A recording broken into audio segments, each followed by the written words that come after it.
안녕하십니까. 하루의 경제 주식 마무리 경주마 이재용입니다.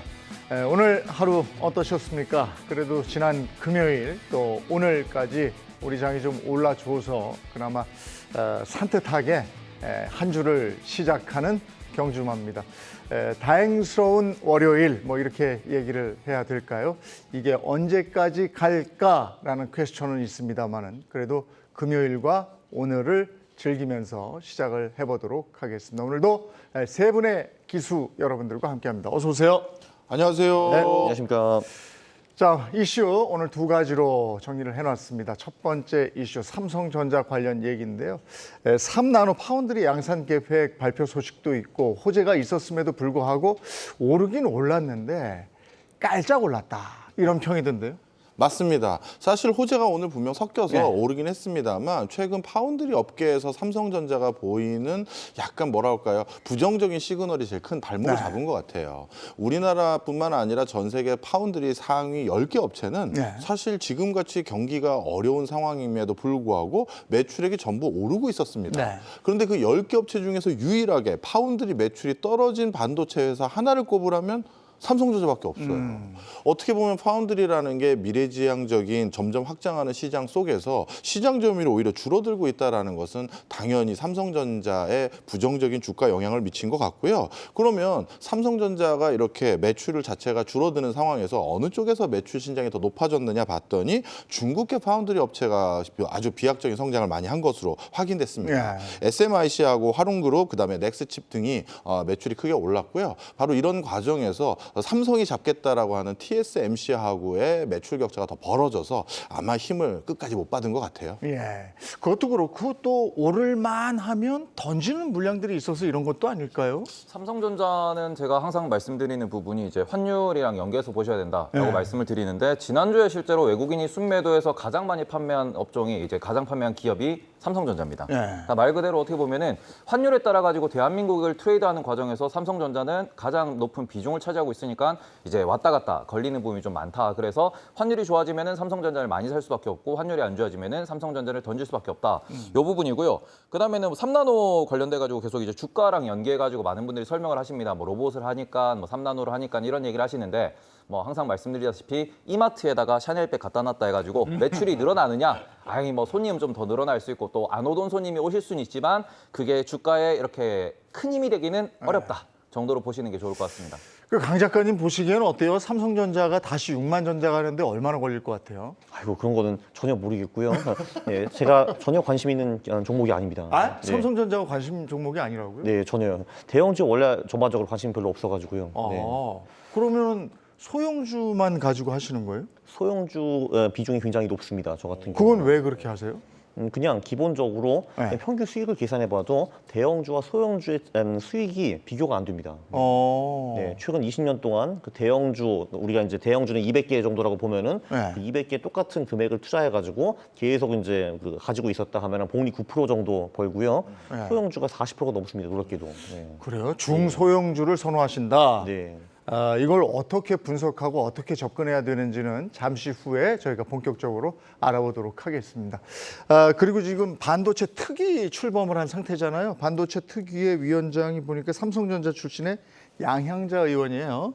예, 맞습니다. 사실 반도체 특위가 출범된 것은 반도체는 다른 인더스트리에 비해서 국가의 도움이 절대적으로 필요한 인더스트리이기 때문에 이거는 굉장한 호재라고 볼 수가 있어요. 특히 삼성의 내부 상황을 누구보다 잘 알고 있는 양향자 의원이 위원장이 됐다라는 것은 좀 더 직접적인 어떻게 보면 모멘텀의 역할을 할 수가 있을 거라고 생각이 듭니다.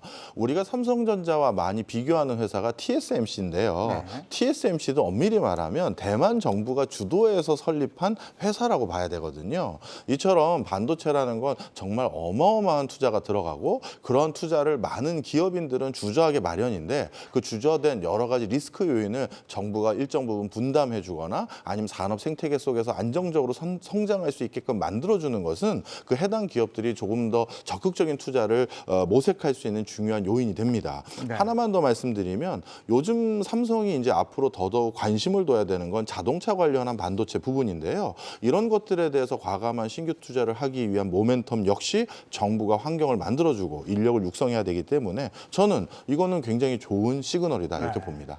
오늘 삼성전자보다 SK 하이닉스가 더 갔죠? 그 이유는 뭡니까? 일단은 삼성전자 비해서 SK하이닉스가 항상 조금 더 가벼운 좀 모양새를 보이고는 있습니다. 왜냐하면은 아까 말씀드렸다시피 삼성전자는 환율이라는 곳에 묶여 있는 부분이 좀 크기 때문에 어떻게 보면은 패시브 자금, 외국인들이 대량으로 매수 매도를 이제 바스켓으로 하는 게 좀 많이 걸리기 때문에 그 부분 때문에 항상 반등을 준다라고 하면은 하이닉스가 좀 더 많이 오르고 그다음 떨어진다라고 하더라도 하이닉스가 좀 더 많이 이렇게 낙폭을 보이는 이런 케이스가 많이 존재하기 때문에 그 부분에 있어서는 오늘은 이제 한국에 대해서 혹은 위험 자산이라고 할 수 있는 이제 신흥국 주식에 대해서 아니면은 글로벌 주식에 대해서 매수가 들어오고 그 과정에서 저가 매수로 좀 더 강하게 들어왔다라고 보시는 게 좋지 않을까라고 생각합니다. SK 하이닉스 주식에 대해서도 강 작가님은 별로 반응이 없으시는 거죠? 전혀 관심이 없습니다. 네. 그럼 어쨌든 반도체 주식 전반에서도 중소형 섹터는 가시는 거죠? 그렇죠. 근데 지금 레이더에 뭐 반도체 쪽은 다 잡히는 게 별로 없기는 하지만 없어요? 뭐 잡히면은 네, 당연히 갈 수는 있습니다. 네. 아, 반도체가 지금 레이더에 잡히는 게 없다? 네. 야, 이것도 그 얘기도 있다. 중점적으로 한번 나눠보고요. 지금 다른 이슈로 한번 가죠. 그 MSCI 지수, 선진국 지수인데 이게 안 됐어요. 네, 결국 안 될 것 같긴 네. 했었어요. 왜냐하면 이 MSCI 지수에 편입되기 위해서는 제도적으로 일반적인 선진국 지수들이 수용하고 있는 제도들이 많이 같이 편제되어야 네. 되거든요. 뭐 예를 들어서 대표적으로 많이 아시겠습니다만 외환시장 개방도도 훨씬 더 높아야 되고 그다음에 반대매매 등 다른 제도적인 보완들도 많이 필요한데 그런 것들에 대해서 아직까지 완벽하게 저희가 명확한 대안을 주지 못한 상황에서 안타깝게 이번에도 좀 떨어진 것 같습니다. 정부도 적극적으로 추진을 했던 것 같은데 안 됐어요. 네, 근데 MSCI 선진국 지수 같은 경우에는 이제 좀 오랫동안 이야기가 나오긴 했는데 지금 시장 접근성 평가에 대한 결과는 나와 있습니다. 네. 공매도 자체가 제한적이기 때문에 이 부분도 문제가 되고 있다. 전면 공매도를 재개해야 된다라는 얘기도 있고 그다음에는 영문 자료가 부족하다라는 이야기도 있었습니다. 그리고는 외환시장에 대한 이야기도 있었는데 그리고 이게 모두 다 어떻게 보면은 지금 평가에 나온 결과대로 우리나라가 좀 제도를 보완한다고 하더라도 이거를 2, 3년 동안 관찰을 합니다. 관찰을 하면서 정말로 이제 MSCI 지수를 이제 우리가 신흥국에서 선진국으로 올려도 되는지에 대한 평가를 하고 난 뒤에 올라가게 되는데 어떻게 보면은 이건 약간 정치적으로 이번에 대선을 진행하는 과정에서 두 후보 모두 다 MSCI 선진국 지수 편입을 강하게 외치다 보니까 조금은 어때요? 정치적 성향에 의해 가지고 좀 더 빨리 된다라고 이렇게 좀 밝힌 부분이 있는데 분명히 이거는 이제 진입하면 좋긴 합니다. 이것에 대해서 평가는 뭐 사람마다 좀 갈리겠지만 지금 우리가 이제 신흥국 지수에 편입돼 있고 신흥국 지수는 우리나라와 더불어 가지고 중국이나 대만이 포함되어 있습니다. 그리고는 이제 우리나라 같은 경우는 이제 신흥국 내에서는 성장이 많이 되어서 선진국 수준이라고 평가를 받는데 문제는 그렇게 되면은 우리나라보다 중국이나 대만의 성장 속도가 빠를 수밖에 없고 그러면 우리나라에 들어와 있던 자금이 빠져나가기 때문에 우리가 이제 신흥국을 벗어나서 선진국으로 가야 된다라는 얘기를 계속 하고 있는데 가려면은 시간이 조금 걸린다라는 부분을 명확하게 인지하시고 좀 이 관련된 뉴스를 확인하시면 좋겠다라고 말씀을 드리고 싶습니다. 우리나라가 선진국 지수에 편입이 되면 강 작가님이 분석하는 그 자료에는 어떤 데이터가 나오게 될까요? 사실 뭐 그거 만약에 편입된다 하더라도 네. 그냥 딱 한 번 편입한 거기 때문에 저는 그쪽에는 신경을 별로 쓰고 있지 않은데 사실 확실한 거는 지금은 한국 지수는 개도국 지수와 굉장히 상관성이 높습니다. 네. 네, 그래서 사실 지금 한국 주식과 미국 주식에 투자를 같이 50대 50으로 하면은 네. 분산 투자가 굉장히 잘 되거든요. 네. 사실 근데 저는 그게 궁금하긴 합니다. 한국이 선진국 지수에 편입이 된다라고 하면은 네. 선진국 지수와 코릴레이션 그러니까 상관성이 더 높아질지 이런 게 좀 궁금하긴 합니다. 저도. 그래서 이제 많은 분들이 궁금해하는 게 선진국 지수에 우리에게 편입이 되면 외인들 자금이 들어오는 것이냐 아니면 그렇게 큰 효과는 없는 것이냐 이 부분 궁금하거든요. 네, 외인들의 자금이 더 빨리 들어오는 경우는 분명히 있습니다. 왜냐하면 전 세계에서 운영되는 펀드들의 형태에서 시스템적으로 분산 투자를 했었을 때 선진국의 지수에 포함되어 있는 섹터에 더 투자 금액이 더 많아요. 네. 그러다 보니까 분명 외국인 투자 자금이 더 많이 유입될 수 있는 요인은 분명히 있고요. 하지만 그럼에도 불구하고 이 유입이 많이 된다라는 건 반대로 또 이 MSCI 지수에 들어가기 위해서 우리가 허들들을 다 풀어야 되는 게 있지 않습니까? 반대로 빠져나가는 속도도 훨씬 더 빠를 수도 있다라는 것도 우리가 주의를 해야 되는 점이죠. 선진국 지수에 편입이 되기 위해서 우리가 풀어야 되는 것과 해야 되는 것들은 뭐가 있어요? 일단 아까 말씀드렸다시피 그 공매도를 전면으로 재개를 해야 된다는 부분이 있는데 이 부분에 대해서는 아까 전에도 말씀드렸다시피 이제 대선 과정에서 얘기가 나왔고 대선 과정에서 또 얘기가 나왔던 부분이 공매도 관련된 이슈도 분명히 있습니다. 불평등 이런 이슈가 있기 때문에 이 부분은 국내에서도 반발이 좀 심할 거다라고 좀 보셔야 될 것 같고 외환시장 같은 경우에는 대한민국이 이제 IMF라고 하는 좀 아픈 역사가 있기 때문에 아직까지는 외환시장 개방에 대해 가지고 많은 전문가들이 조금은 물음표를 띄우고 있는 것도 사실입니다. 그리고 영문 자료 같은 경우에는 각 기업들이 거기에 해당하는 이제 IR팀이나 아니면 이제 그 자료를 발간할 수 있는 이러한 사람들 좀 뽑아야 되기 때문에 조금 하루아침에 뒤집어지긴 어렵다라고 볼 수 있고 방금 교수님이 말씀해 주셨던 거 조금만 더 보충해서 설명을 드리면은 지금 그 아까 강 작가님도 지금 질문을 의문이다라고 표현을 하셨는데 미국 같은 경우에는 지금 유럽 일본과 같은 선진국 지수에 편입되어 있는 다른 국가들과도 다른 양상을 보입니다. 말 그대로 미국 외냐, 미국 내에 있는 기업이냐 이런 것들로 투자자들이 선택하는 좀 순서가 다릅니다. 그렇기 때문에 선진국이라고 하더라도 이제 미국과 미국 외 선진국 그리고는 그 다음으로 소위 말해서 안전자산 순서가 미국이고 그다음 미국의 선진국이고 그다음이 한국이기 때문에 우리나라 같은 경우는 지금도 이제 우리나라 원화 같은 경우에도 유로화라 많이 좀 매치가 돼서 움직이고 있는 그런 부분들이 있다 보니까 어떻게 보면은 패시브 자금이 움직이는 것도 우리나라가 선진국에 들어간다고 하더라도 미국과는 또 차별화된 움직임을 볼 수 있다. 그런 관점에서는 뭐 일단 가장 중요한 거는 선진국 지수에 들어갔을 때 지수가 오를 거냐 떨어질 거냐 이런 부분을 평가를 하셔야 될 것 같은데 그 부분은 그 일회성이다라는 부분이기 때문에 저는 개인적으로 생각을 하는 게 굳이 지금 이 부분에 있어가지고 우리가 좀 집중해서 투자할 필요는 없다. 네. 그리고 이 부분은 우리가 너무 신경 쓰지 않고 이렇게 흘러가는구나 정도로 맥만 짚고 계시면 된다라고 좀 말씀을 드리고 싶습니다. 근데 어쨌든 우리가 선진국 지수에 언젠가는 편입이 될 거고 그 선진국 지수에 편입이 됐을 때 우리가 궁금한 게 그때는 가치주가 더 갈까, 성장주가 더 갈까, 아니면 대형주가 더 갈까, 중소형주가 더 갈까? 이런 부분도 궁금한데 아까 강 작가님은 대형주 별로 신경 안 쓰고 중소형주에 몰입하는 스타일이잖아요. 네, 그렇습니다. 그때도 그럴까요? 사실 이게 그 한국만 그런 게 아니라 네. 미국이나 선진국 같은 것도 소형주의 수익이 대형주보다 훨씬 더 높습니다. 네. 잘 골랐을 때 얘기죠. 아니요, 그냥 랜덤 소형주가 랜덤 대형주보다도 수익이 훨씬 높습니다. 저는 걱정이 소형주에 잘못 투자했다가 상폐되고 이러는 경우도 있기 때문에 되게 불안하거든요. 맞아요. 그래서 사실 소형주와 관련한 미신이 3개가 있습니다. 미신이 있습니까? 그러니까 첫 번째, 소형주는 듣보잡이다. 근데 사실 그거는 미신이 아닙니다. 사실 네. 듣보잡들이 맞기는 맞으니까요. 그러나 사실 이제 우리는 그 아는 기업에 투자하는 것보다는 돈을 버는 것이 더 중요하다고 저는 생각을 네. 하고요. 그리고 두 번째, 소형주 투자하면 망한다라는 미신이 있는데 네. 사실 이게 우리 주식시장에서 소형주이지 상장을 했다는 것 자체는 상당히 큰 중견기업일 가능성이 많기는 많습니다. 그리고 사실 부채 비율이나 차입금 비율 이런 것만 살짝 봐도 이 기업이 망할까 안 망할까는 그냥 한눈에 보이거든요, 사실. 네. 일단 이게 있고 그리고 이제 세 번째는 소형주 다 좋은데 많은 돈은 투자를 못 하잖아라는 그런 미신이 또 있어요. 네. 근데 정말 그 소형주 퀀트 투자로 50억 투자하시는 그런 분들도 계십니다. 그래서 물론 이제 여러분들이 100억이 넘으시면은 오케이 그러면은 좀 투자하기 어렵다 할 수 있는데 뭐 그 전 레벨 자산에서는 별 문제 없습니다. 잠시 후에 그러면 요 미신 3가지를 깰 수 있는 방법도 알려주셔야 됩니다. 그렇군요. 지금 네. 제안을 해주셨으니까.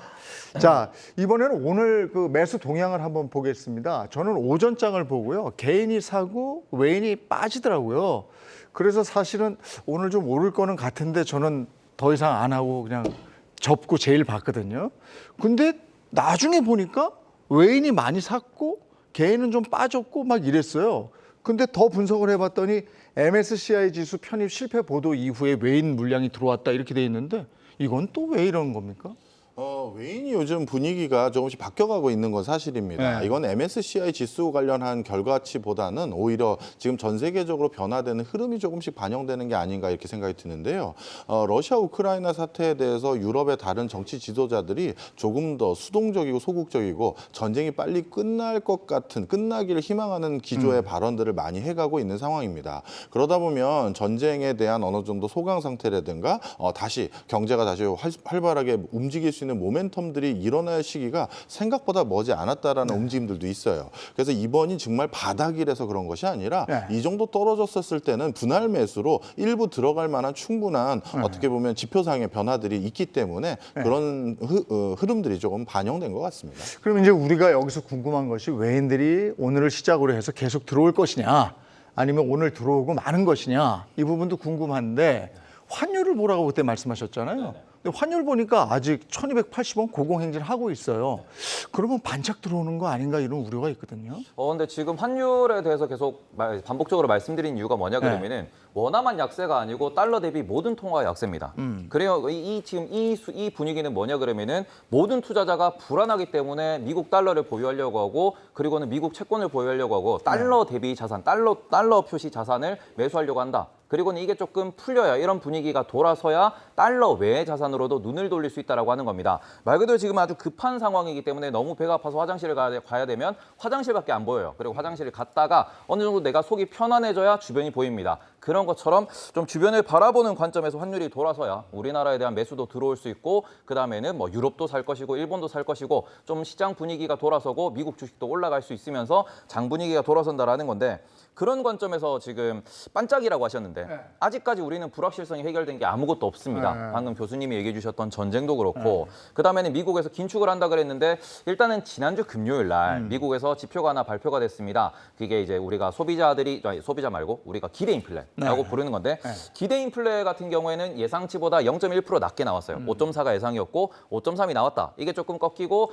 지난주에 있었던 PMI들도 조금 이제 어떻게 보면은 매니저들이 현장에 있는 사람들이 실물을 보면서 지금 경제 안 좋습니다라고 이야기를 하고 있다 보니까 그런 부분에서 지금 안 그래도 경기 침체라는 발언이 자꾸 나오고 있고 그리고는 실제 지표가 부러지고 있다고 하다 보니까 지난 금요일에 종가 이후에 이제 미국에서 뉴스가 나왔습니다. 페드가 조금은 덜 어그레시브해질 것이다. 좀 덜 공격적으로 바뀔 것이다라는 기대감으로 주가가 올랐다라고 이야기를 했고 그 영향으로 이제 우리나라도 오늘 좀 따라 올랐다라고 볼 수 있거든요. 근데 여기서 문제가 되는 거는 다음 주가 되면은 미국에서 또 물가 지수가 또 나오고 이번 주에도 또 PC라고 하는 소비 지표가 나오고 이 지표들이 하나하나 발표됨에 따라서 아닌데 안 꺾였는데 하면은 또 이번에 7월 FOMC가 남았는데 7월 말에 0.75%를 또 올리니 1%를 또 올리니 또 이런 얘기가 나오면서 덜컹덜컹 할 수 있는 부분이기 때문에 지금은 많은 전문가가 이런 표현을 붙입니다. 베어마켓 랠리. 하락장인데 너무 많이 과도하게 하락을 했기 때문에 지금은 좀 단기로 반등을 하는 그런 구간이라는 거고 이게 다시 우리가 뭐 코스피 기준으로 뭐 2,800, 3,000을 간다는 게 아니고 이제 단기로 쫙 떨어진 부분에서 너무 많이 빠졌으니까 조금만 올라가자 정도의 매수가 있는 거 아니냐 이런 평가가 많기 때문에 이 부분 좀 기억하면서 투자하셨으면 좋겠다. 바닥은 뭐 확인했다라고 하면 좋을 것 같은데 제가 지난번에 여기서 2,600도 바닥이라고 말씀을 드려서 죄송합니다. 그러니까 아직은 불안한 장은 계속되고 아직 있다. 불안하다. 바닥을 뭐 누가 어떻게 확인할 수 있겠습니까? 강 작가님. 외인들의 수급 상황 이런 부분들도 분석할 때 주요 지점이 되지 않습니까? 네, 저도 최근 20년 데이터 받아서 분석을 해봤는데요. 참고로 많이 여쭤보십니다. 그거 어디서 왔냐 하는데 HTS 20년짜리는 다운받을 수 있습니다. 외국인, 기관, 개인 이런 건요. 자, 외국인 같은 경우는요. 하락장을 피해가는 거를 기막히게 잘합니다. 참고로 저는 어떤 데이터를 보냐 하면은 그 최근 20일을 합쳐서 봅니다. 왜냐면 하루하루 데이터는 노이즈가 너무 많이 들어있어가지고 그러니까 최근 한 달 동안에 외국인이 순매수를 했냐, 순매도를 했냐 이런 거 보는데 당연히 이번 하락장에도 외국인은 그 1월 초부터 신나게 매도를 했습니다. 그 후에 이제 코스피가 3,000에서 2,300까지 지금 떨어져 있고요. 자, 그런데 반대로 바닥을 잡는 데는 외국인들이 좀 늦습니다. 한마디로 외국인이 이제 많이 들어오게 될 때는 벌써 바닥 찍고 꽤 많이 올라올 때 들어와요. 그래요? 이제, 그렇게 되기 때문에 바닥 잡는 데는 외국인 지표를 쓸 수가 없는데 여기서는 반대로 개인 지표를 좀 써야 됩니다. 그러니까 보통 장이 한 30% 정도 하락하잖아요. 지금처럼. 그러면은 보통 이제 외국인들은 계속 팔고 있고 그걸 개인들이 보통 받아주거든요. 근데 개인들이 그렇게 30% 이상 장이 빠지면은 더 이상 못 버텨가지고 이제 투매하고 나갈 때가 딱 있거든요. 보통 그때가 찐 바닥입니다. 그러면 이런 걸 봐서 이제 수급을 가지고 투자 결정에 도움을 받을 수 있습니다. 바닥을 잡는 건 개인이다. 네, 그렇죠. 하락장에는 그 외인들이 막 투매를 하고 빠지고 바닥을 개인들이 잡아놓은 다음에 견고해질 때 외인 돈이 들어오더라. 그렇죠. 일단 그 진짜 찐바닥이 되면은 그 외국인들한테 그 물량을 받았던 그 개인들이 그 물량을 토해내게 됩니다. 그때 이제 지금 그때 스마트한 투자자가 들어가면은 좋은 거죠. 그래서 저는 외인들이 조금 들어오길래 지금 이게 바닥이 다져진 건가 이렇게 생각했는데 그건 아니라고 보는 거군요. 이게 지난 금요일 날 아까 수급 잠깐 보여주셨는데 지난 일주일 정도 수급을 확인을 해보시면은 지난 금요일 날 분명히 오전에는 외국인이 샀어요. 네. 그러다가 지난 금요일 날 종가가 제가 기억하기로 코스피 기준으로 330억 정도 외국인 매도로 끝났습니다. 네. 근데 왜 그러냐 그러면은 결국에는 외국인이 샀다 팔았다 하는 거는 ETF 자금일 수도 있고 뭐 아니면은 다른 여러 가지 이런 이벤트 이슈들에 의해 가지고 또 잡힐 수 있기 때문에 이제 아까 전에 노이즈라고 말씀을 해주셨어요. 여기 보시면 337억 외국인이 이제 24일 날 매도를 했는데 장초에 보시면은 매수가 많았었어요. 그리고는 결국 빠지고 오늘 같은 경우에도 아까도 말씀하신 게 개인이 받았네 하고는 종가에는 외국인이 샀다라는 거기 때문에 하루짜리보다는 그러니까 외국인의 추세를 보셔야 됩니다. 뭐 차트도 추세를 좀 보셔야 되고 지금은 분명히 모든 지표가 좀 단기 급락을 보였기 때문에 추세가 다 무너져 있는 상황인데 이게 단기 급락에 의한 바닥이라고는 얘기할 수 있겠지만 말 그대로 장기적으로 이게 바닥이냐라고 했을 때는 경기가 어디로 가는지는 조금 더 지표를 좀 확인을 하고 대응하시는 게 좋지 않을까라고 말씀을 드리고 싶습니다. 강 작가님이 보고 있는 그 지표에는 그 분석 자료에는 아직 바닥 신호는 안 온 거죠, 그러니까. 그렇죠. 바닥 신호는 아직 안 왔습니다. 그러나 이제 좋은 얘기를 드리면은 지금 12개월 후에는 주가가 지금보다 훨씬 더 높을 가능성이 꽤 큽니다. 1년 후? 예. 어. 지금 6월이죠? 예, 그렇죠. 예. 내년 6월. 네. 내년 6월까지 그럼 계속 이렇게 가는 겁니까?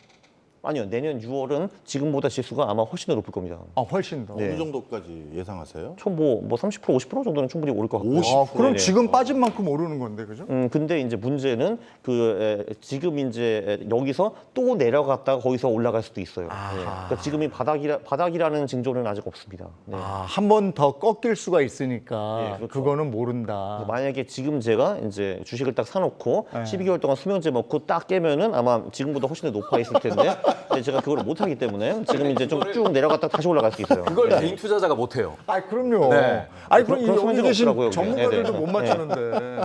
그러면 지금 강 작가님은 투자를 어느 정도 선에서 유지하고 계세요? 저요? 네. 저는 지금 현금 비중이 90%가 넘죠. 네. 현금 비중이 90%가 넘어요? 제가 지난번 여기 나왔을 때 5월, 10월은 매우 별로다라고 해가지고 4월 22일 날 팔았다는 말을 제가 여기서 했는지 딴 데서 했는지 모르겠는데 어쨌든 저는 그때 실제로 이제 여기서도 다 그때 팔아버렸고요. 좀 네. 파셨다고 얘기했어요. 아 그렇군요. 네네. 네. 예. 근데 그때 팔고 안 들어갔어요, 다시. 원래 그 후에 제가 자산 배분을 조금 하려고 했는데 네. 그 갑자기 일이 바빠가지고 귀찮아가지고 안 했는데 그게 나쁘지 않았습니다. 그래서 계속 그 현금이 굉장히 큰 포지션을 지금 야, 유지하고 있죠. 운도 따라줬네. 네. 그때 만약에 들어갔으면 떨어졌을 거 아니에요, 그죠? 그렇죠. 자산 배분을 했더라도 손실을 완전히 피해갈 수 없었을 겁니다. 맞아요. 네. 그러면 다시 언제 들어가실 거예요? 그게 일단 세 개의 시그널을 보는 게 있는데 네. 그 시그널이 안 오면 저는 10월 말에 들어갈 겁니다. 왜냐하면 11월부터 4월까지는 수익이 높기 때문에 그럼 제가 보는 시그널이 뭐가 있냐? 그 첫 번째 환율이 있는데요. 굉장히 재미있는 게 제가 지난주에 그 박세익 그 대표님한테 뜬금없이 연락을 받았어요. 거의 산신령처럼 오셔가지고 여봐라 강원국 1250원이 넘어가면 난 무조건 들어간다라고 하셨거든요. 근데 그래서 아 그렇습니까 했는데 제가 그래서 실제로 돌려봤어요. 근데 진짜 환율이 1250원을 상향 돌파할 때 우리가 매수를 하면은 12개월 기다리면 무조건 돈 법니다. 그래요? 네. 그런데 거기 아드님도 만났거든요. 근데 아드님 말은 아 그거보다는 1250원 돌파한 다음에 더 올라가잖아요. 지금도 1300까지 찍었잖아요. 네. 그 후에 다시 1250 밑으로 떨어질 때 그때 들어가라고 하시더라고요. 근데 아드님이 그거 해보니까 그게 훨씬 좋아요. 그래요? 네. 이게 왜냐하면은 그 아버지 전략은 1250원을 상향 돌파할 때 들어가면은 거기서 이제 또 큰 대혼란이 올 수가 있거든요. 네. 그래서 초창기에 주식이 거기서 또 30% 떨어지는 경우가 있었습니다. 근데 이게 100원짜리가 1년 후에 200원이 된다 하더라도 100원이 70원 되고 200원 되면 그거 저한테 굉장히 불안하잖아요, 이게. 네. 근데 그 아드님 전략은 그런 부작용이 별로 없었습니다. 네. 이게 그러니까 시기를 10월 말 정도로 보신다? 아니요.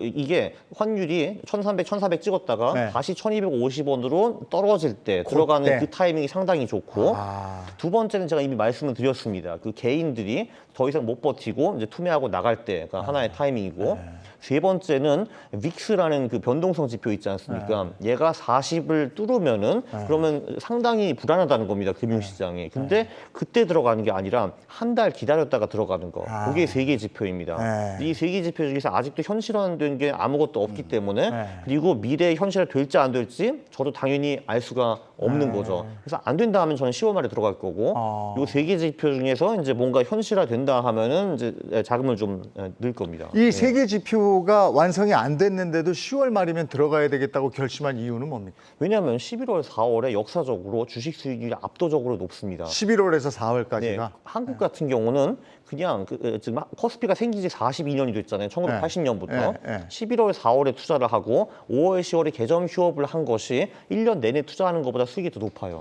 네. 근데 우리는 10월 그때 그 연 말쯤에 네. 그 주식을 많이 가지고 있는 분들이 세금 이런 관계 때문에 팔잖아요.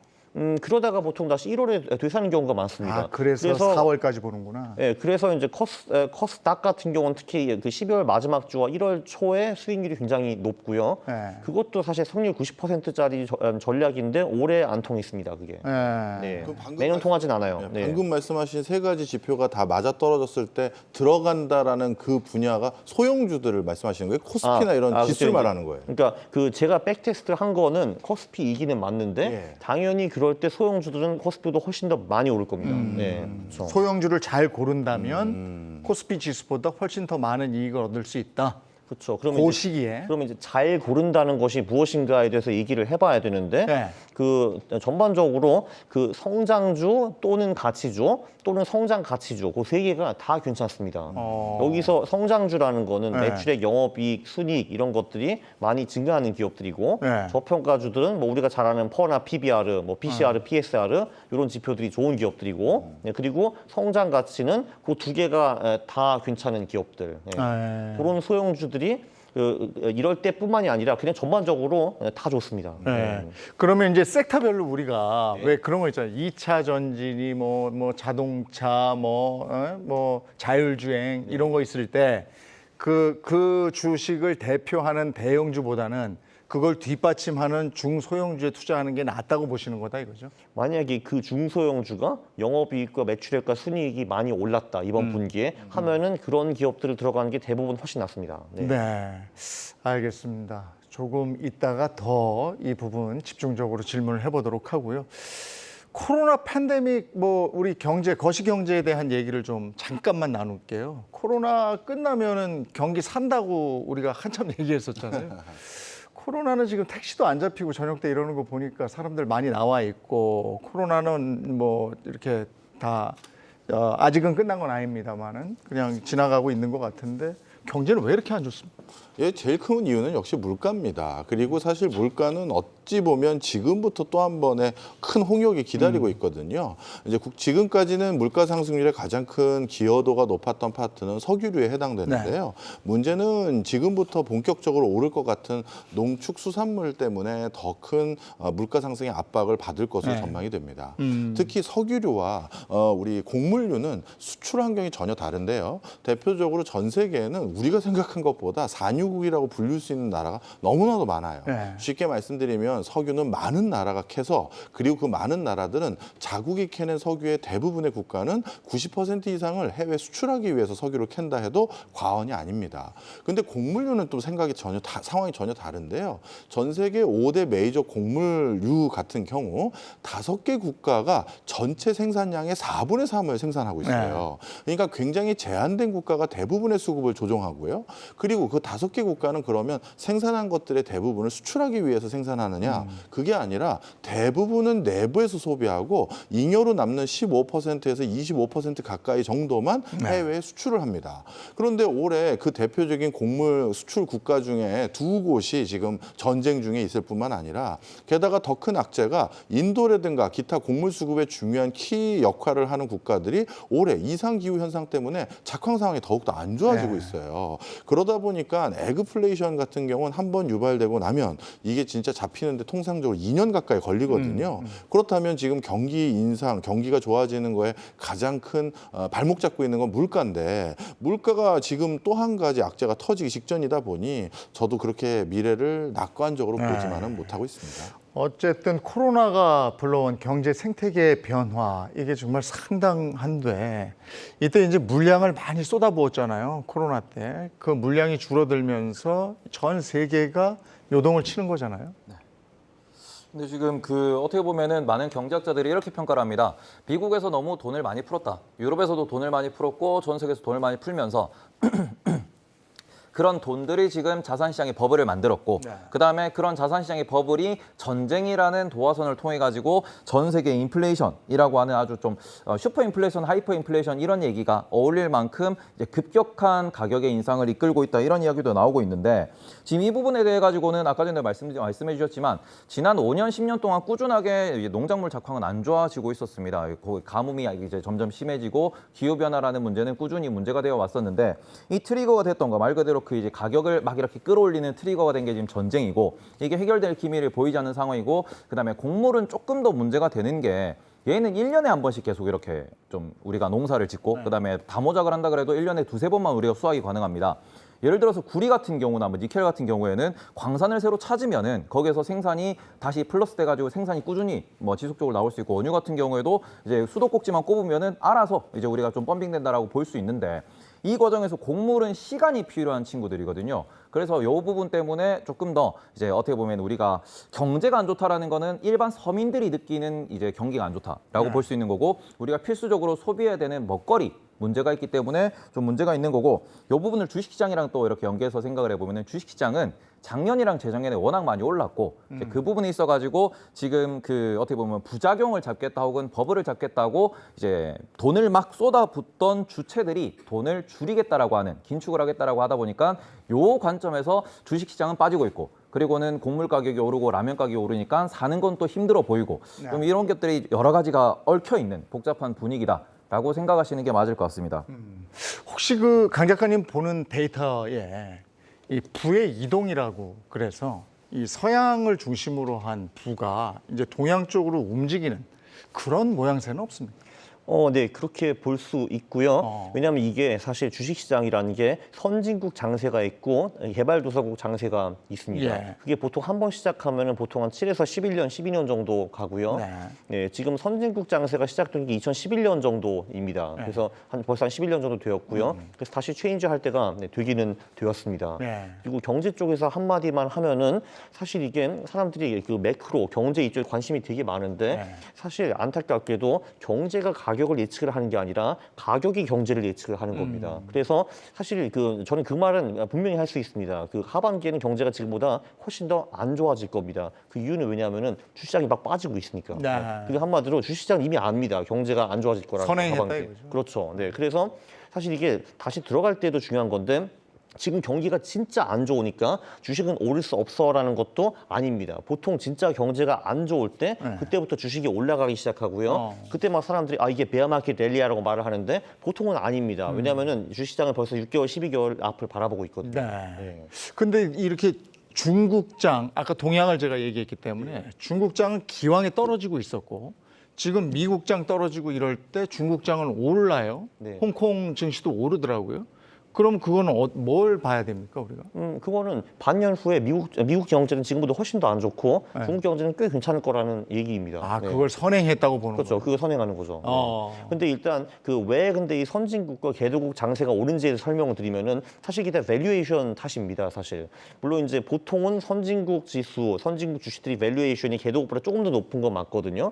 근데 이게 한 10년 정도 선진국 장세가 지속이 되면은 그 밸류에이션 갭이 엄청나게 벌어지게 됩니다. 그래서 지금 같은 경우는 이제 한국이나 중국 주식은 꽤 싼 편이거든요. 미국이나 이런 데 꽤 비싸고. 그래서 그게 이제 반대로 되면서 다시 이제 그 선진국 주식들이 수익이 별로 안 나고 개도국 주식의 수익이 높아지는 겁니다. 그리고 또 한동안 10년 동안에 이제 개도국 주식이 또 신나게 올라가면은 또 개도국 주식들이 꽤 비싸지거든요. 그때부터 또 다시 반대로 넘어갑니다. 네. 그 주기가 한 10년 정도 되더라. 네, 그렇죠. 근데 그게 이제 뭐 올해 시작했다, 작년에 시작했다 그 말은 제가 이제 못 드리겠고요. 근데 이제 확실히 한번 체인지가 될 때는 됐습니다. 그 돈의 흐름에 대해서 이제 부연 설명을 좀 드리면 네. 우리가 알고 있는 일견 뭐랄까요 돈의 흐름의 방향과 실제는 전혀 달랐습니다. 대표적으로 2000년대 후반부터 돈은 어디로 투자가 들어갔냐면요. 중국을 중심으로 한 동양권 국가에서 오히려 미국으로 투자 자금이 들어갔어요. 많은 분들은 미국의 글로벌 투자은행들이 동양권으로 투자를 했다고 생각하지만 실제는 반대입니다. 왜 그런지 좀 설명을 드리면 중국 경제가 급부상하기 시작하면 하면서 중국에 있는 적지 않은 잉여 자본들이 선진 금융 투자 기법에 대한 어떤 뭐랄까요? 서비스를 받고자 자국 내에서는 여러 가지 제한된 요소가 많거든요. 그래서 자금들이 우회로 또는 직접적으로 미국의 금융시장으로 들어갔고 거기에서 선진 금융 시스템을 어떻게 보면 이용하기 위해서 돈이 들어간 게 하나 있고요. 또 한 가지는 이 개도국들, 특히 이제 개도국이라고 하면 상대적으로 서양권보다 동양권이 더 많은데요. 개도국계 잉여 자금들 같은 경우가 훨씬 서양권보다 많이 축적됩니다. 그 이유는 개도국은 복지 시스템이나 이런 것들이 완비되지 않았기 때문에 보다 적극적으로 저축을 하려는 의지가 높아요. 왜냐하면 국가가 시스템적으로 보완을 못하기 때문에 내가 내 노후를 보장해야 된다라는 이유로 자금의 잉여 자금 성격이 급속도로 형성되는 경우가 많은데요. 바로 2000년대 이후 아시아에서 급성장한 대부분의 잉여 자금들이 그래서 그런 선진 금융 시스템을 이용하려고 거꾸로 들어갔던 거고요. 네. 지금은 오히려 그 기조가 앞으로 이 혼탁한 증시가 없어지고 나서 어느 쪽에서 어느 쪽으로 자금이 흘러가는지에 따라서 전 세계 증시의 판도도 달라질 거다. 저는 그렇게 봅니다. 예. 아까도 뭐 중국 본토 지수하고 그 상해 지수 또 홍콩 지수 아까 봤었는데 요즘에 계속 오르더라고요. 그럼에도 불구하고 국내 투자자들이 선뜻 들어가지 못하는 이유도 있죠. 중국 같은 경우에는 지금 반등하는 이유 자체가 작년에 못 올랐습니다. 네. 결정적으로 작년에 미국이 올라가는 동안 중국이 못 올랐었고 이제 그런 과정에서 지금 중국이 조금 이제 3월부터 어떻게 보면 상하이나 베이징 같은 곳에서 이제 셧다운이 조금 발생을 했고요. 그것 때문에 좀 더 낙폭이 과대해진 상황에서 오히려 중국에서 리커창 총리가 나와가지고 우리는 돈을 풀어야 한다. 그리고는 경제를 살려야 한다. 그리고는 고용이 중요하다. 이러면서 막 대출을 늘려라, 인프라 투자를 해라 이런 이야기를 하고 있다 보니까 반대로 미국은 지금 돈을 걷어들이는데 중국은 돈을 푼다라는 스탠스를 취하고 있거든요. 네. 여기에서 어떻게 보면은 글로벌 머니 무브가 일어난다라고 볼 수 있는 거고 분명히 부의이동이라고 표현을 많이들 해주셨는데 저 같은 경우에는 조금 다르게 생각을 하는 게 어떻게 보면은 퀀트적 관점에서 혹은 뭐 약간 경제학적 관점에서 말씀을 해주시는데 정말은 개인 투자자 입장에서는 지금 미국 기업이 미국 기업이냐 지금 삼성전자가 한국 기업이냐 놓고 보면은 아니거든요. 글로벌이라 이거죠. 네, 어떻게 보면은 금융시장이 예전에는 개방되는 단계에서 선진국이 먼저 올랐고, 그리고는 우리나라 개방되는 단계에서 IMF가 있긴 있었지만 그 과정에서 글로벌화 되었고, 지금은 중국이 글로벌화 되는 단계고, 그 다음에는 동남아일 겁니다. 이렇게 어떻게 보면은 이제 하나씩 글로벌화되고 선진화되고 말 그대로 이제 글로벌 스탠다드에 따라서 시장이 바뀌어가는 과정에서 지금은 또 다른 10년이 열리지 않을까라는 생각을 하고 있어가지고 돈 잘 벌고. 그 다음에는 주주 가치에 대해서 주주 대접 잘해주는 기업을 투자하시면은 분명히 승리하실 수 있다. 이렇게 좀 간단하게 생각을 하시고 뭐 선진국이 어떻고 신흥국이 어떻고 여러 가지 생각하시지 말고 돈 잘 벌고 배당 잘 주고 주주는 잘하네. 앞으로도 성장을 하고 혁신을 보여주네. 하면은 좀 투자하시는 게 좀 더 마음 편한 투자지 않을까. 너무 어려운 것 같아가지고 제가 또 하나는 중국 주식과 우리 주식의 상관관계는 데이터에 어떻게 나타납니까? 중국 주식이 오르면 우리 주식도 가는 겁니까? 아니면 반대로 가든가요? 어떻게 되는 겁니까? 아이고 그건 제가 죄송하지만 안 해봤습니다. 네. 근데 상관관계는 네. 실제로 중국 증시랑 국내 증시가 상당히 높습니다. 미국 나스닥보다도. 같이 형제처럼 가는 거예요? 네, 형제보다는 어떻게 보면 같은 시간대에 열리기 때문에. 장이 같이. 네, 또 우리나라가 수출입 입장에서 1위가 중국이거든요. 네. 2위가 미국이기도 하지만 그러다 보니까 세트로 묶여서 이제 신흥국이라는 세트, 그다음에 동시대에 열린다는 세트 이런 게 좀 공통점이다 보시면 될 것 같아요. 상관성이 높습니다. 왜냐하면은 그 개도국 지수와 한국 지수가 상관성이 0.7에서 0.8 정도 나오고요.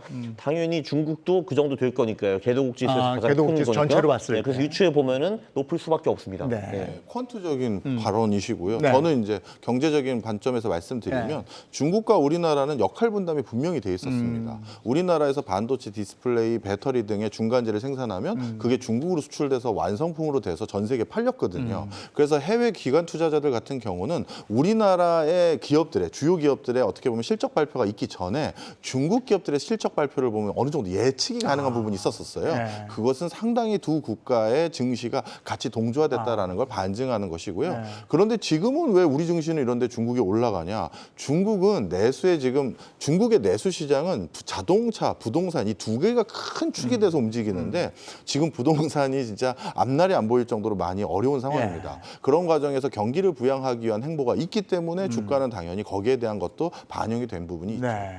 이번에 이거 한번 짚어볼게요. 미국 증시가 떨어지는 속도보다 한국 증시에서 떨어지는 속도가 더 빨라요. 그 지금 저 코스닥 코스피가 나란히 세계 증시 하락률 2위를 차지할 정도인데 이거 왜 그렇다고 보십니까? 일단은 저희 개인 투자자들이나 제 주변에 투자를 하는 친구들 사이에서 저희가 술자리에서 꼭 하는 얘기가 있습니다. 한국은 개복치다. 네? 개복치요. 미국에서 뭐 일하면 딱 떨어지고요. 중국에서 누가 뭐 얘기하면 딱 떨어지고요. 유럽에서 전쟁 났다 하면 딱 떨어지거든요. 이게 어떻게 보면은 유동성이 크고 변동성이 크기 때문에 어디에서 깜짝깜짝 놀라서 떨어지고 깜짝깜짝 놀라서 오르긴 하는데 이게 문제는 항상 제가 방송에서도 말씀드리는 부분이 개인들이 신용 투자를 많이 하는 부분도 분명히 문제가 되고요. 그리고 그런 부분에서 고점에서도 더 간다라는 배팅이 좀 많습니다. 그래서 거기에서도 고점에서 더 간다고 배팅을 했다가 아까 전에 말씀하셨다시피 개인들이 바닥에서 털릴 때가 이제 바닥이다, 찐바닥이다라고 말씀을 해주셨는데 지금도 단기로 이렇게 급락이 나오면서 수급이 좀 꼬민다라는 얘기를 합니다. 외국인들은 이제 좀 금융 상황이 안 좋고 경제 상황이 안 좋으면은 미국 제외로 다 털고 그거를 기관들도 막상은 못 받아요. 여러 가지 뭐 이렇게 좀 리스크도 있고 이러다 보니까 못 받는 상황에서 개인들은 신용으로 그걸 받아냅니다. 그리고는 더 많이 밀리는 거죠. 왜냐하면 신용 물량이 많다라는 게 이미 모두가 알고 있기 때문에 털릴 거다라는 걸 알고 있으니까 좀 더 밑에서 이런 부분이 변동성을 키우는 요인이다. 어떻게 보면 신용 투자가 제일 위험하다라고 말씀을 드리는데 여전히 반대 매매 말씀하시는 거죠? 예, 이게 반대 매매가 바닥에서 나오는 거죠. 그러니까 우리가 지난 목요일장에 그랬나요?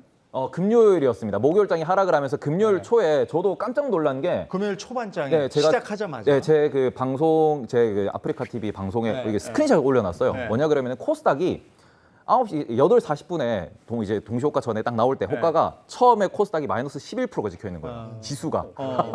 시작하면서 네.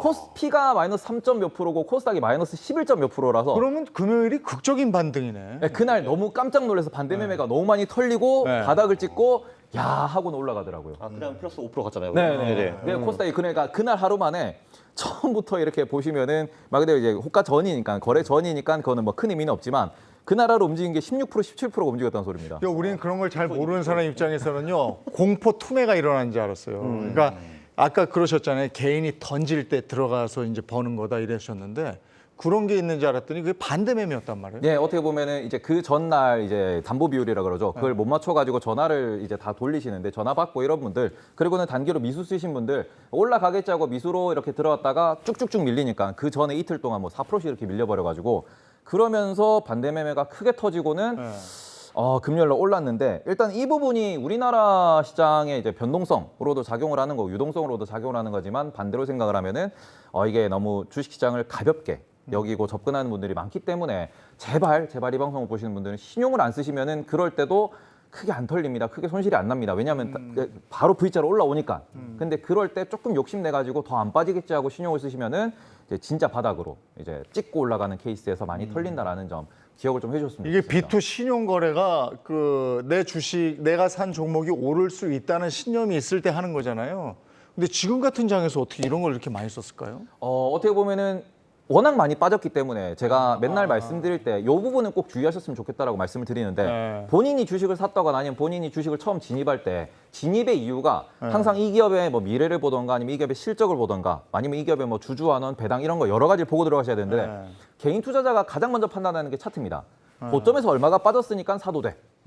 이렇게 해서 덜컥 들어가시면 물리는 케이스가 대부분이거든요. 약간 기업에 대해서 분석을 하셔야 되는데 차트, 특히 이제 단기 차트만 보시고 고점에서 얼마가 빠졌으니까 야 30% 빠졌으면 올라갈 만하지 라고 해서 물리고 난 뒤에 보면은 바닥에서 10배 올라온 주식 이런 케이스가 상당히 많기 때문에 그런 데서 조금 실수를 많이 하신다. 그래서 이런 부분 좀 주의하셨으면 좋겠다라고 말씀을 드리고 싶고 항상 신용은 그냥 제가 아까 전에 저희 강 작가님도 그렇지만 신용 왜 쓰냐고 이러시는데 강 작가님 한마디 해주시죠. 그 왜 쓰면 안 되냐 하면요. 예를 들면은 제가 주식을 하나 샀습니다.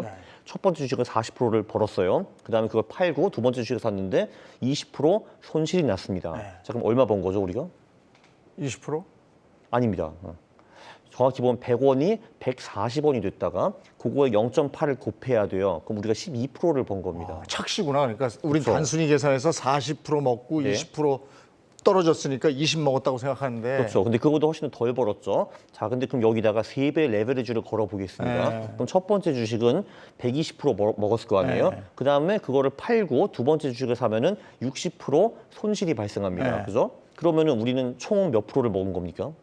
60%라고 생각하지만 네, 그게 또 그건 아니라는 아닙니다. 거죠? 그렇죠. 네. 100원이 220원이 되었다가 네. 거기도 0.4를 곱해줘야 되거든요. 네. 그래서 88원이 됩니다. 아. 자, 그러면 우리는 두 번 다 똑같은 주식을 사가지고 똑같은 수익과 손실이 났어요. 네. 다만 두 번째는 3배 레버리지거든요. 네. 그 변동성 때문에 우리는 돈을 잃게 된 겁니다. 두 번째 사례에서는. 그래서 주식시장에서는 변동성을 절대로 인위적으로 높이면 안 돼요. 그러면 될 것도 안 됩니다. 그리고 플러스 두 번째, 이렇게 그냥 반대 매매 당하면요. V자 반등이 와도 내 돈은 없습니다. 그냥 빵이 네. 될 수도 있는 네. 거예요. 그래서 결론, 신용 레버리지 이런 거 제발 하지 마십시오. 아. 되게 중요합니다, 이거. 예, 그 수치로 뭐 조금 전에 정확하게 네, 얘기하죠. 네. 그 수치를 모르는 분들이 대부분이거든요. 네. 그래서 아니 나는 제대로 했는데 왜 돈을 털렸지 이렇게 생각하시는 분이 네. 많은데 그게 과도한 레버리지, 과도한 변동성 이 가능성이 높습니다. 저는 근데 또 걱정이 말이죠. 지난 금요일하고 월요일에 장이 올라줬잖아요. 네. 그러니까 이제부터 오르는 장인가 봐 이러고 또 신용 쓴 분 계실까 봐. 그러면 또 이게 다운으로 갈 경우에는 또 털리시는 거잖아요. 네, 제가 그 부분 때문에 네. 지금 주식시장에서 경계하고 있는 포인트들을 조금 짚어서 말씀을 드리도록 네. 하겠습니다. 계속 말씀드리는데 첫 번째 가상자산 시장입니다. 네. 이 친구들이 지금 비트코인 20K, 그러니까 2만 달러를 기준으로 말씀을 드리고 네. 있는데 주말 사이에 조금 올라서 2만 1,000달러까지 올라오긴 했어요. 하지만 여전히 뭐 이렇게 뭐 비트코인에 대해서 달러로 인출을 중단한다, 비트코인으로 인출을 중단한다 이런 사태들이 연이어 터지고 있고, 그리고 주말 사이에 요건 조금 불안한 뉴스긴 한데 거래소 하나가 해킹이 당했다는 소식도 있습니다. 아, 그래요? 네, 그런 얘기도 있는데 거래소 해킹 문제는 이제 가상자산을 투자하는 분들한테는 되게 좀 충격적인 얘기거든요. 네. 이제 그런 부분들이 여전히 불확실성으로 남아 있다라는 거 좀 체크하셨으면 좋겠고, 아까 말씀드렸던 7월 FOMC 여전히 남아 있고요. 여기에서 이제 빅 스텝을 할지 자이언트 스텝을 할지 빅 원을 할지 0.5로 할지 0.75로 할지 아직까지 결정 안 났습니다. 그 내용은 우리가 소위 말해서 6월 CPI 지표가 발표가 돼야 나올 수 있는 부분이고, 전쟁도 아직 안 끝났고요. 환율도 여전히 고환율이라는 점, 그리고 무엇보다 지금 지난주 내도록 지금 계속 보고서가 나오고 있는데 한국 기준으로 2분기 그리고는 길게는 3분기까지 기업들의 실적이 조금 하향 조정되고 있습니다. 이건 미국도 마찬가지인데 실제로 경제가 안 좋다라는 표현을 계속 해주시고 계시잖아요. 경제가 안 좋다라는 거는 기업들의 실적이 안 좋아질 수 있다라는 건데, 그러면 지금 추정하고 있는 소위 말해서 지금 여의도 전문가분들이 연말에 지표가 어디까지 갈 것 같습니다라고 얘기하는 이 부분도 하향 조정될 가능성이 높다라는 점. 그렇기 때문에 정말로 지금은 숫자를 확인하고 들어가셔야 돈을 벌 수 있는 장이기 때문에 단기 반등은 단기 급락에 대한 V자 반등이다. 그래서 요것이 어떻게 보면은 뭐 데드캣 바운스까지는 아니겠지만 지금부터 장기로 올라가는 건 아니고, 그렇기 때문에 아까 강 작가님이 말씀하신 바로 그 어떻게 숫자가 잘 나오는 그런 기업들을 중심으로 조금 공부를 하셨으면 좋겠다라는 그러면 겁니다. 퀀트 투자 관점에서 볼 때요. 지금 금리 인상기잖아요. 근데 우리가 그냥 상식적으로 금리 인상기에는 금융주가 좋다거든요. 근데 퀀트 투자 관점에서는 어떻습니까? 뭐 제가 산업까지는 보통 안 보고 네. 통상적으로 금리가 올라갈 때는 주식시장이 떨어진다라고 우리가 생각을 많이 하잖아요. 네. 실제로 사실 그렇지는 않습니다. 네. 오히려 이제 금리 인상기에는 보통은 주식이 많이 올라가고 아. 그리고 이제 떨어질 때 보통 이제 주식이 같이 떨어지는 경우가 많기는 네. 맞는데요. 뭐 근데 뭐 이번 장에는 딱히 이렇게 적용되는 것 같지는 않습니다. 예. 근데 우리가 지금 보면 주식도, 그다음에 코인도, 가상자산도, 그다음에 부동산 같은 곳 어디 하나 투자처가 없는 이럴 때는 그거 어떻게 나타납니까? 그 분석표 같은데. 그냥 가만히 있는 거죠. 현금을 가지는 게 좋습니다. 네. 그래서 90%. 네, 이미 정답 말씀해 주셨습니다. 아니 할 게 없으면 그냥 가만히 있는. 근데 할 게 없어도 우리가 굳이 찾거든요. 네. 이런 투자의 접근 방식은 어떻게 생각하세요? 뭐 사실 이제 그 퀀트적인 그 네. 분석으로는 금리가 올라갔을 때 주가가 올라간 경우가 많은데요. 네. 그것은 그 당시 금리가 올라간 게 네. 경기가 너무 과열됐기 때문에 네. 경기를 잠재우기 위한 금리 인상 기조가 있었을 때 주로 네. 목격되는 것이고요. 지금은 너무 고공하는 물가를 잡기 위해서 금리가 올라간 것이니까 이거는 금리가 올라가면서 가처분 소득이 줄게 될 것이고, 그다음에 물가가 계속 오르고 있는 걸 못 잡고 있다라는 걸 반증하고 있기 때문에 저는 당분간은 금리가 올라갔을 때는 방금 우리 강 작가님께서 말씀하신 것처럼 좀 소극적이고 안전지향적인 그 현금 비중을 높여놓는 게 더 좋다고 생각하고요. 금리가 이제 더 이상 안 올라간다, 아니면 이제 낮추기 시작했다라고 할 땐 그때는 그동안 모아놨던 현금 이제 넣어야죠. 예. 근데 각 장관님, 이럴 때도 중소형주의 기회가 있습니까? 중소형주는 그냥 늘 경제가 좋든 나쁘든 그냥 무조건 대형주보다 좋습니다. 사실 그게 예외가 한 2017년 한 번 정도, 2002년 3년 한 번 그 정도였고요. 네. 네. 근데 이제 물론 그거는 다시 한번 강조를 해야죠. 돈은 상승장에서 버는 겁니다. 네. 그리고 돈은 우리가 버는 게 아니라 시장이 벌어주는 거고요. 네. 하락장에는 그냥 가만히 있고 아무것도 안 하는 것이 버는 길입니다. 아, 지금 같은 경우에는 네. 그렇다. 수익이라는 거는 늘 이렇게 계단식으로 올라가게 돼 있는 거거든요. 네. 상승장에는 누구나 돈을 법니다. 이제 근데 벌었다가 하락장에 쭉 다시 빠지면 안 되고 최소한 직선으로 이런 정도는 가져야 되거든요. 네. 이제 그거를 잘하는 사람이 투자를 잘하는 거죠, 사실. 지금 이제 가만히 있는 게 지금 제일 좋을 때다 했지만 아까 소형주 말씀을 해주셨으니까 혹시라도 지금 투자하고 싶으신 분들이 있으면 그래도- 소형주 중에서 뭘 봐라. 지금 시간이 얼마 네네. 없어가지고. 그럼 그 정 투자를 하고 싶으면은 지금 같은 경우는 저퍼, 저 PBR, 저 비타 주식들이 괜찮았고요. 이런 애들이 올해도 그래도 수익이 조금 났습니다. 네. 네. 이런 이상한 장에서도요. 네. 자, 마무리해야 될 것 같은데 주간 증시 일정 잠깐만 좀 봐주시겠어요? 예, 이번에는 6월 28일 미국 4월 주택가격 지수가 발표되고요. 네. 29일은 미국 1분기 드디어 GDP가 얼마인지 발표되는 날입니다. 네. 한국 같은 경우 7월 1일 수출입 동향이 이제 발표가 되는데 우리나라 수출입에도 적신호가 껴 있다라고 해서 이 발표도 우리가 챙겨봐야 되겠네요. 예.